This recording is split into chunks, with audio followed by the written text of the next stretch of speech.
बिहार चुनाव से पहले नीतीश कैबिनेट का विस्तार। बीजेपी कोटे से 7 नए मंत्रियों ने शपथ ली।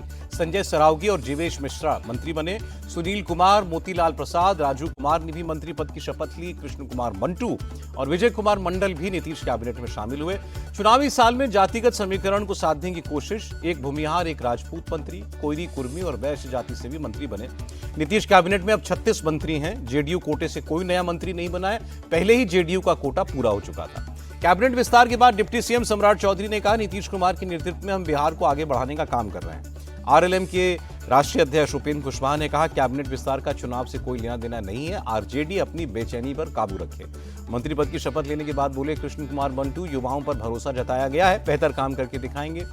संजय सरावगी ने कहा, सीएम नीतीश के भरोसे पर खरा उतरेंगे, पूरे बिहार का काम देखेंगे।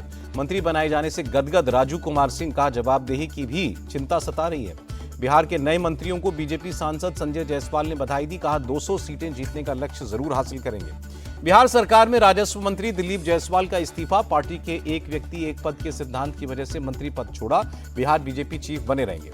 लुधियाना वेस्ट उपचुनाव के लिए आपने संजीव अरोड़ा को उम्मीदवार बनाया। संजीव अरोड़ा अभी आम आदमी पार्टी के राज्यसभा सांसद हैं। कांग्रेस नेता प्रताप सिंह बाजवा ने कहा, केजरीवाल खुद राज्यसभा जाना चाहते हैं, इसलिए संजीव अरोड़ा को लुधियाना से उम्मीदवार बनाया। कांग्रेस विधायक प्रगट सिंह ने भी साधा निशाना। कहा, मुख्यमंत्री भगवंत मान अपनी सरकारी कोठी में कैद हैं। पंजाब सरकार तो केजरीवाल ही चला रहे हैं। केंद्रीय मंत्री रवनीत सिंह बिट्टू बोले, सत्ता के बिना नहीं रह सकते हैं केजरीवाल। हो सकता है संजीव अरोड़ा का राज्यसभा से पहले ही इस्तीफा ले लिया जाए। पंजाब विधानसभा चीफ कुलतार सिंह संधवान बोले, अरविंद केजरीवाल मेरी पार्टी के नेता हैं, वो जो भी करेंगे मैं उनके साथ हूं। पंजाब कांग्रेस चीफ अमरिंदर सिंह राजा वडिंग ने कहा, अरविंद केजरीवाल के पास अब कोई विकल्प नहीं है, वो राज्यसभा ही जाएंगे। पंजाब की जनता भी केजरीवाल को नकार देगी। बीजेपी नेता कैलाश गहलोत का बयान। विधानसभा से आम आदमी पार्टी विधायकों के निलंबन पर विधायक संजीव झा बोले, हमारा अपराध क्या था? अगर बाबा साहब का अपमान होगा तो हम उसके खिलाफ आवाज उठाते रहेंगे। मोहन सिंह बिष्ट का डिप्टी स्पीकर बनना तय। दिल्ली विधानसभा में सीएम रेखा गुप्ता रखेंगी नाम का प्रस्ताव। हरियाणा नगर निगम चुनाव पर बोले मुख्यमंत्री नायब सैनी, 2 मार्च को हरियाणा में ट्रिपल इंजन की सरकार बननी है। हरियाणा सरकार के मंत्री अनिल विज का विपक्ष पर तंज। कहा, बीजेपी की लोकप्रियता के आगे निकाय चुनाव में कांग्रेस उम्मीदवार ही नहीं उतार रही है। तमिलनाडु में गृहमंत्री अमित शाह ने बीजेपी के 3 नए कार्यालयों का इनॉग्रेशन किया। स्टालिन सरकार को बताया एंटी नेशनल। कहा, 2026 में बनेगी बीजेपी की सरकार। अमित शाह ने डीएमके सरकार को भ्रष्ट कहा इस सरकार को हटाने का वक्त आ गया है। बीजेपी प्रवक्ता सीआर केसवन बोले, डीएमके के लोग परिसीमन को लेकर झूठ फैला रहे हैं। अमित शाह ने झूठ को बेनकाब कर दिया है। तमिलनाडु के मदुरई में मुख्य चुनाव आयुक्त ज्ञानेश कुमार ने चुनावी तैयारियों की समीक्षा की। राष्ट्र सेवा की दिशा में मतदान को पहला कदम बताया। दिल्ली में प्रधानमंत्री मोदी से मिले तेलंगाना के मुख्यमंत्री। प्रदेश से जुड़े विकास कार्यों को लेकर चर्चा की। शिकागो काउंसिल के बोर्ड ऑफ डायरेक्टर्स से मिले राहुल गांधी। दिल्ली में देश विदेश से जुड़े कई मुद्दों पर चर्चा हुई। असम में जल्द 80,000 करोड़ रुपए की सड़क परियोजनाओं पर काम शुरू होगा। केंद्रीय मंत्री नितिन गडकरी का बयान। एडवांटेज असम 2.0 में सीएम हेमंत बिश्व शर्मा ने केंद्रीय मंत्री हरदीप पुरी की तारीफ की। कहा, आपके नेतृत्व में ऑयल इंडिया लिमिटेड और नुमालीगढ़ रिफाइनरी लिमिटेड असम सरकार के साथ मिलकर एक बड़े विजन के साथ काम कर रहे हैं। केंद्रीय मंत्री हरदीप पुरी बोले, ऊर्जा अर्थव्यवस्था की रीढ़ है। भारत कच्चे तेलों के आयात पर करीब $150 बिलियन खर्च कर रहा है। असम बिजनेस समिट में 2.75 लाख करोड़ के 270 एमओयू साइन हुए। तमिलनाडु के सीएम एमके स्टालिन ने कहा, अगर हिंदी को थोपा नहीं गया तो डीएमके इसका विरोध नहीं करेगी। सीएम स्टालिन ने कहा, तमिलों पर हिंदी भाषा थोपना हमारे स्वाभिमान के खिलाफ है, इसे हम बर्दाश्त नहीं करेंगे। भाषा विवाद के बीच तेलंगाना सरकार का बड़ा फैसला। सभी स्कूलों में तेलुगु भाषा पढ़ना अनिवार्य किया। पंजाब में भी सभी छात्रों का पंजाबी पढ़ना हुआ अनिवार्य। सरकार ने जारी किया आदेश। सनातन के सबसे बड़े आयोजन महाकुंभ का समापन हुआ। आखिरी दिन महाशिवरात्रि पर 1.5 करोड़ से ज्यादा लोगों ने स्नान किया। हेलीकॉप्टर से श्रद्धालुओं पर पुष्प वर्षा की गई। 45 दिनों तक चले महाकुंभ में 66 करोड़ 21 लाख से ज्यादा श्रद्धालुओं ने त्रिवेणी संगम में स्नान किया। मुख्यमंत्री योगी बोले, विश्व इतिहास में यह अभूतपूर्व और अविस्मरणीय है। महाशिवरात्रि के स्नान को लेकर अलर्ट पर रहे सीएम योगी। गोरखनाथ मंदिर से महाकुंभ की मॉनिटरिंग की। प्रयागराज में अभी 2 दिन और रुकेंगे। परमार्थ निकेतन आश्रम के अध्यक्ष स्वामी चिदानंद सरस्वती अपनी टीम के साथ संगम की सफाई करेंगे। महाकुंभ के आखिरी दिन एयर शो का आयोजन। इंडियन एयरफोर्स ने मेला क्षेत्र में उड़ाए विमान। दिल्ली बीजेपी चीफ वीरेंद्र सचदेवा ने त्रिवेणी संगम में स्नान किया। विधि विधान से पूजा करके मां गंगा, यमुना और सरस्वती का आशीर्वाद लिया। प्रयागराज के बाद अब नासिक में 2027 में होने वाले सिंहस्थ कुंभ को लेकर तैयारियां शुरू। मुख्यमंत्री फडणवीस ने अहम बैठक की।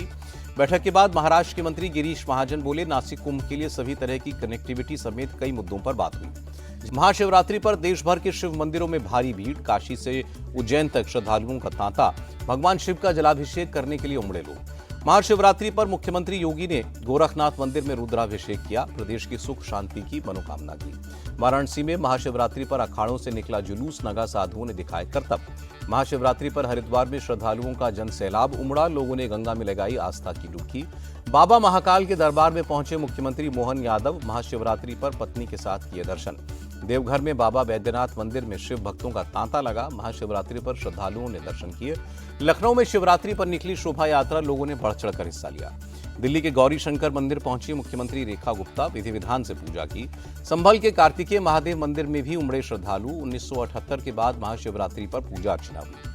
अयोध्या में रामलला के दर्शन के लिए लगी लंबी कतार। श्रद्धालुओं ने लगाए जय श्री राम के नारे। अयोध्या के सरयू घाट पर संध्या आरती की गई। भव्य आरती में शामिल हुए श्रद्धालु। गृहमंत्री अमित शाह ने ईशा फाउंडेशन में मनाई महाशिवरात्रि। कोयंबटूर में आयोजित समारोह में हुए शामिल। अमित शाह ने सदगुरु की तारीफ की। कहा, आपने केवल एक तीर्थ स्थल नहीं बल्कि योग, साधना, भक्ति और मुक्ति का केंद्र बनाया है। अस्पताल जाकर जेएमएम सांसद महुआ मांझी से मिले मुख्यमंत्री हेमंत सोरेन। हालचाल जाना। प्रयागराज से लौटते वक्त हुआ था महुआ की कार का एक्सीडेंट। महाकुंभ पर दिए ममता बनर्जी के बयान पर बीजेपी का पलटवार। सांसद सौमित्र खान बोले, सीएम को हिंदू धर्म छोड़कर दूसरे धर्म में शामिल हो जाना चाहिए। अगरतला में एक देश एक चुनाव को लेकर बैठक। मुख्यमंत्री मानिक साहब बोले, त्रिपुरा के लोगों से उनकी राय ले रहे हैं। बंगाल में ईद की छुट्टी पर हंगामा। बीजेपी के हमले के बाद कोलकाता म्युनिसिपल कॉर्पोरेशन ने आदेश रद्द किया। पहले विश्वकर्मा जयंती की छुट्टी रद्द करके ईद पर दी गई थी 2 छुट्टियां। उत्तराखंड के खटीमा में सामूहिक विवाद का आयोजन। मुख्यमंत्री पुष्कर धामी ने पत्नी के साथ नवविवाहित जोड़ों का आशीर्वाद दिया। 2 मई को खुलेंगे केदारनाथ के कपाट। महाशिवरात्रि के पावन पर्व पर तारीख और समय का ऐलान हुआ।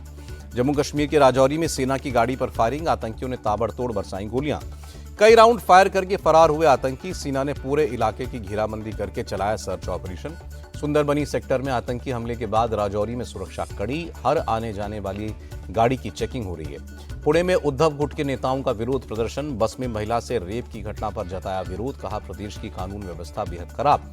बस रेप कांड को लेकर सख्त। महाराष्ट्र के सीएम फडणवीस। पुणे कमिश्नर से की बात। कड़ी कार्रवाई करने के आदेश। और बदमाशों में मुठभेड़। 50,000 का इनामी बदमाश घायल। मोटरसाइकिल और तमंचा बरामद। गाजियाबाद में इलेक्ट्रिक बस ने कई लोगों को रौंदा। हादसे में एक महिला और बच्ची की मौत। तमिलनाडु के तिरुनेलवेली में झमाझम बारिश हुई। कई जगहों पर पानी जमा होने से रफ्तार रुकी। जम्मू कश्मीर के पीर पंजाल की पहाड़ियों में बर्फबारी जारी। सैलानियों के लिए आकर्षण का केंद्र। जम्मू कश्मीर के डोडा में भी बर्फबारी हुई। सड़क और घरों से लेकर पहाड़ों तक बिछी बर्फ की चादर। जम्मू कश्मीर के पुंछ में भारी बारिश और ओले गिरे। मौसम में बदलाव से बढ़ी ठंड। साल की तुलना में इस साल जनवरी से रिटेल सेक्टर में 5% की ग्रोथ दर्ज की गई। आरएआई ने जारी किया आंकड़ा। वेंकटेश अय्यर ने जताई कोलकाता नाइट राइडर्स की कमान संभालने की इच्छा। कहा, मौका मिला तो तैयार हूं।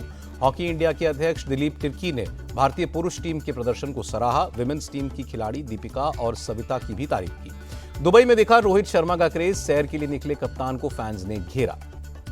आईसीसी की ने जारी की ताजा वनडे रैंकिंग। टॉप 5 में पहुंचे 3 भारतीय खिलाड़ी। शुभमन गिल वनडे में दुनिया के नंबर 1 बल्लेबाज बने। पाकिस्तान के खिलाफ शतक लगाने पर विराट कोहली को फायदा। आईसीसी वनडे बल्लेबाजी रैंकिंग में 5वें स्थान पर आए। रोहित शर्मा 3रे नंबर पर काबिज हैं। इंडियन शटलर लक्ष्य सेन को सुप्रीम कोर्ट से राहत। बर्थ सर्टिफिकेट में छेड़छाड़ मामले की जांच पर 16 अप्रैल तक रोक लगाई। कर्नाटक हाईकोर्ट ने जांच के आदेश दिए थे।